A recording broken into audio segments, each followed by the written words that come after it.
What is good, guys? It's your boy JD back again with another podcast video. This time, actually, I don't know why I keep saying this time. Last time, we actually discussed some Railgun anime in terms of the first arc. So this time, we'll be discussing the first arc of the Index anime.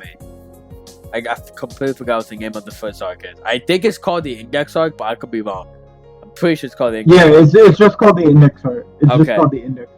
Okay, but yes, speaking of which, with me today to discuss this entire first arc, I have Parzival. Hey guys, thanks so much for having me again, JD. Thank you. We're actually recording this immediately after the first part, so yeah, much has changed. It's back-to-back recordings, but the videos will come out like much later.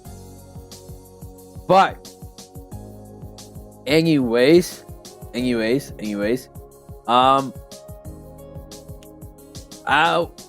should we go about it? I guess, should I try with the overview for this one, or you got it? I got it. Okay. So as we said in the previous video, we're watching this chronologically, right? We just want to remind everyone that we're not going by release order, we're going by, like, narrative chronology.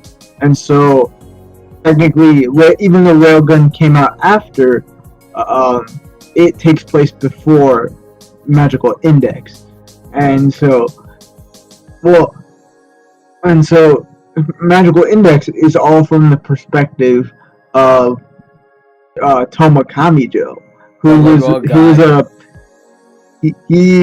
just a supporting character who showed up sometimes in Railgun, but this is his own show, and so this is all from his perspective. And and as you guys can glean from the title, Magical Index.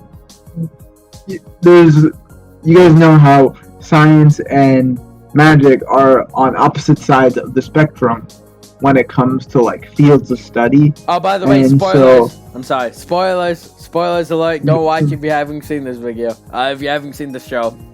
Now go on. Good call.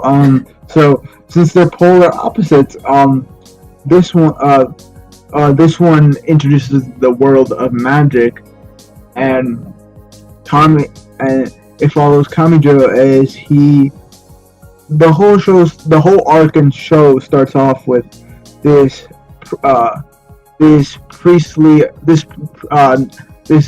girl who's a nun who was just hanging off of his balcony as she's on the run from this church, and her name is Index, and so Kamijou, being the awesome, nice guy that he is, offers to protect her and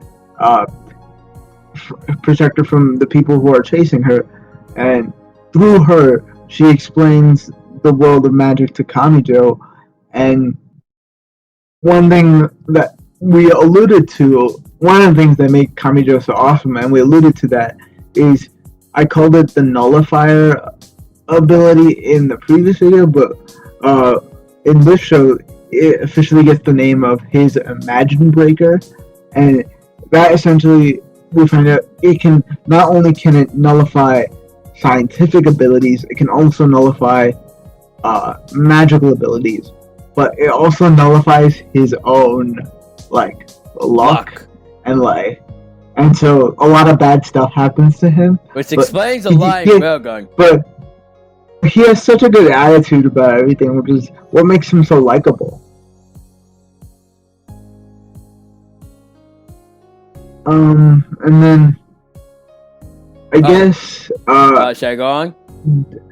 Yeah, I mean, you can go on, or we can transition into the characters.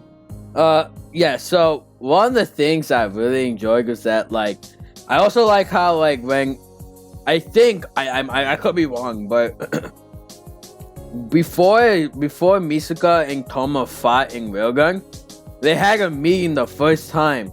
And I think we actually saw that first time meeting in the Index show, and then we saw, like, the aftermath of the fight in the Railgun show, which I liked, which I thought was pretty cool. Which honestly I thought was pretty cool. And And what else? Oh,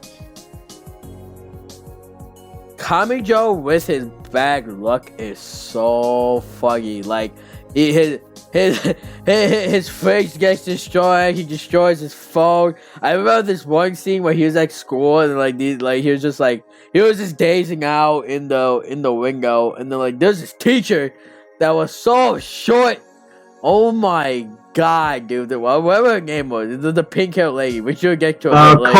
Komoe. Oh my god! Komoe. Whoever said that Kamijou is more interesting in the girls outside than in your class, and then she just started crying. I was weak. And like the anime girl crying, I was weak, dude. And then like everyone was like, "Oh, you make her cry. I was weak, man. That shit was wild. Alright, but anyways, let's get into the characters. So honestly, let's just talk about Kamijou. Kamijou, I feel like we said a lot. Okay. I have some stuff to say about other characters. I know. Okay, let's get to Kamijou a bit later, because there's one thing that happens in the very end. It might be better if we talk about the other. So let's actually talk about Index. So you want to take this one? Index, right? Okay. So the cool thing about Index, one of the weird things too, but we'll get to that too. Index is, she has a photo. Her whole thing is, she is a character and she's fairly nice, and you feel bad for her, but she's mainly the MacGuffin of the show right now, of this arc.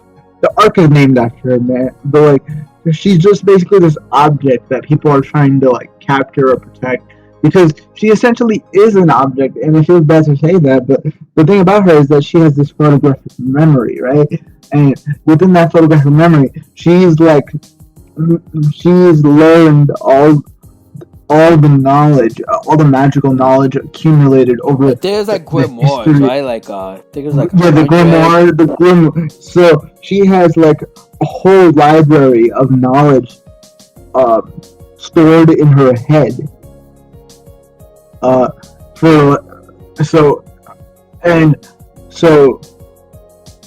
And apparently that takes up 85% of her brain, but I'll get to that later. But because she has all this knowledge, she's considered a threat to the church, and so the church likes to keep a close eye on her. That way, no one else can try to tap into her knowledge and use the dark magic against them. Because one of the things I actually found really weird, this is a little bit of a side note, but it's interesting how science, I found that to be kind of counterintuitive, but science is something you're born with. Like the science powers are something you're born with, and the magic is something you learn. I always thought it would kind of be the other way around, where magic is something you like inherit. Like, you know, like if you're a muggle in Harry Potter, like you can't learn magic if you're a muggle in Harry Potter. Science you can teach yourself and like create octopus, robotic arms like Doc Ock. I don't know, in Spider-Man.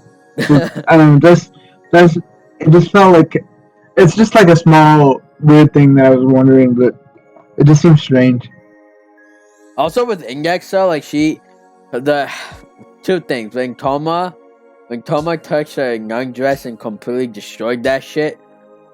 Whoa, that caught me off guard. I did not expect that shit to happen. Number two, her biting Touma it's kind of crazy. Like it's like she just likes to bite people for some reason, but I guess okay. Yeah, I've never seen anime girls like bite people. I know. I've seen everything else, like slap them, flip them. I don't know, but biting is something I've never seen. That's new. Yeah, that's new to me. Also, the thing with Index is that like I kind of like it's like pretty much she's like the damsel in distress in terms of like, but the thing is that you can't really blame her because she's being chased by the church like all the time. And then later we learned that everyone in the church is lying themselves. Because Komare would be like, nah, photographic memory, the 85% is bullshit. So, like, and then Toma saved the day and everything like that. But that was very interesting because, like, the thing is that in the Railgun show, they already said that the boards of directors were corrupt. And in this case, in the magic side, they also said that these guys, whoever the head of the church is, we don't really know who they are. They're corrupt as well. So that's very interesting.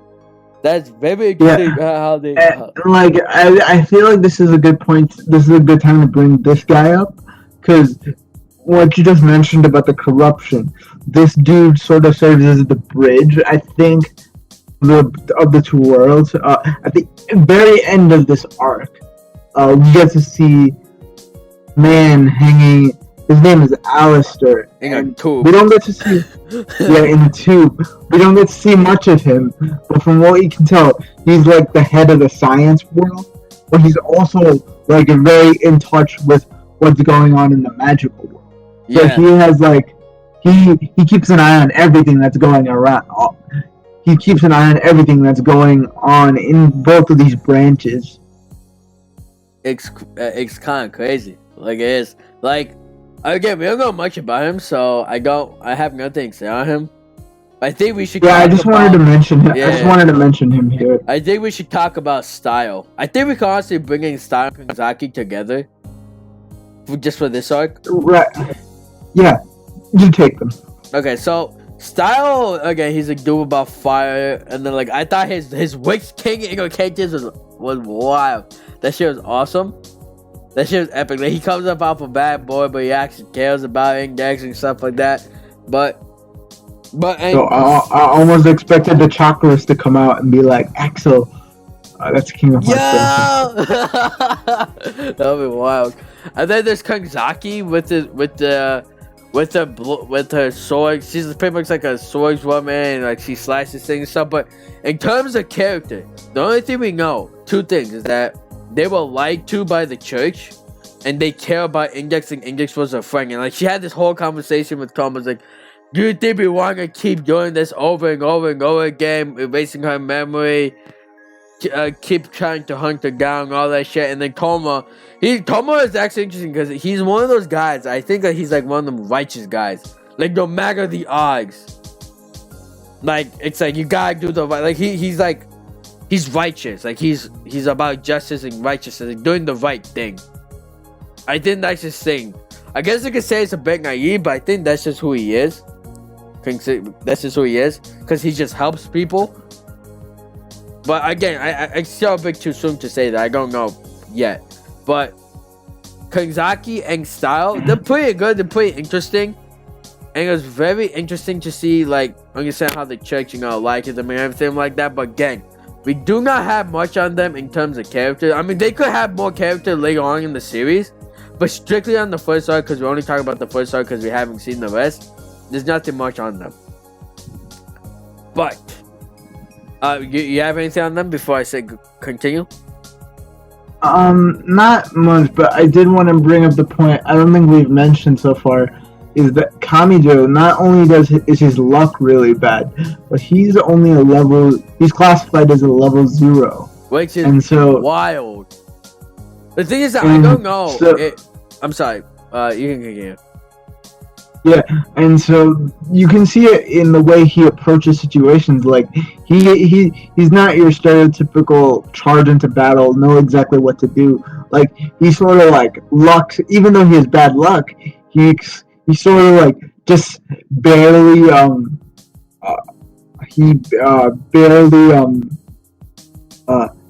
he barely manages to save the day by thinking, like, in terms of when he fought Styles, he to beat his the Witch King Innocentius. Yeah, to beat Innocentius, he used the rain to his advantage, and the ink on the runes, the fire alarm, and he Oh, sorry, it wasn't the rain, but the fire alarm. He set off the fire alarm, so the the ink on the runes of the pit would it would be erased, and so that would weaken Innocentius.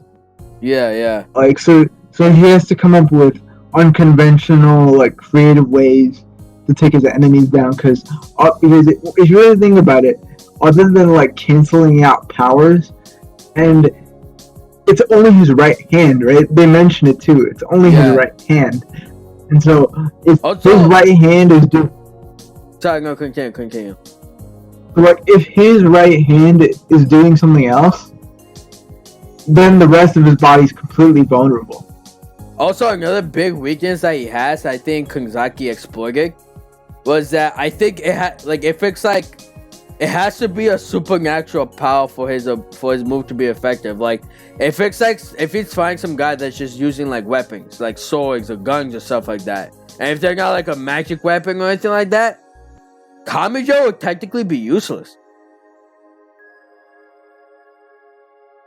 Like, for example, the wires that Kanzaki used, he couldn't do anything about that. Also, the fact is that I feel like if an attack is fast enough, he would need to be able to see it, but I don't know. That's something else. But yeah, you still there, Parzival? I want to make sure. Yeah. Okay. So I think there's one big final thing to go over. The aftermath, what happened. So, in the end of saving Index, because of a feather from the sky that signals Sephiroth, he lost his memory. He lost his memory. So it was crazy because the way they did is like the doctor, the same doctor that was in Railgun, when he showed up here, but he was like saying like all his brain cells like just evaporating. It was eviscerating. And then like he had this whole thing with Index where like Index kept saying like, please remember who I am, and like Touma was like, I don't know who you are, and then she was about to cry, and Touma just pretending that he didn't lose his memory. Like, damn, that's such a dick move. And then afterwards, he actually did lose his memory. He wasn't faking it. And I think the reason why he just faked the reason why he's just faking it the entire time is just for her sake. Like something like or something. He's like, I don't know why, but I just never want to see that girl cry. And this is also interesting too, because even like if we're going chronological order, I do wonder that in the Railgun show, if Kamijou just show up again, will he remember Misaka? Because he lost his memory. Right. That's so interesting. Like, yeah, I don't know how long. Don't know if all of his memories are gone. No, all of them are gone. Right? Yeah. It's completely. Yeah. But I mean, we'll see how they take it. Cause like I'm pretty sure if he's going to try to act like normal, he's going to try his best. But I don't know how that's going to work out. But we'll see. We'll see on that front. We'll see. But yes. Honestly, yeah, but other than that, I don't. Yeah, you don't got anything either. Yeah, because it was the first arc. Rating. I don't even. I mean, rating. Is it really fair to rate 6 episodes? I mean, we can. Just rate the arc. Rate the arc, man. Rate the arc. Just do it. What? It's 6 episodes. The next one is 2 episodes. Next one is simple. Just rate it, man. Just rate it. I can give a rate right now. I give this arc an 8 out of 10. I'm gonna give it an 8. The action, the story, the tension, 100 times better than what happened in Railgun Season 1. It was too good. And check this out. This came out before Railgun, so that's even better in its favor. I mean, I don't know, like, isn't it like, I think like I saw was like the author wrote Railgun Index first, and then he wrote Railgun afterwards, because I think they're both based off light novels. Yeah. No, that's what I'm saying. It's like, so this is even more impressive that it's better than Railgun, even though Railgun came later. Yeah. Who knows? Maybe the next arc might shock us, but I honestly highly doubt that. But yeah, so I got nothing else to say. So you got any final words, Parzival? Nope. As always, thanks for having me, and thank you guys for listening. And like Parzival said in the last video, give this video a like if you want to see this show. If you want to see more of this review for this show in particular. So be sure to give that like, man. We'll appreciate it. And be sure to comment, like, subscribe, and all that good shit. And big shout out to Parzival. Thanks for coming on. Greatly appreciate your support. Greatly appreciate your involvement here on these podcast videos. And I will be ending this video off here. So peace, guys. Take it easy and stay breezy, guys. Stay breezy.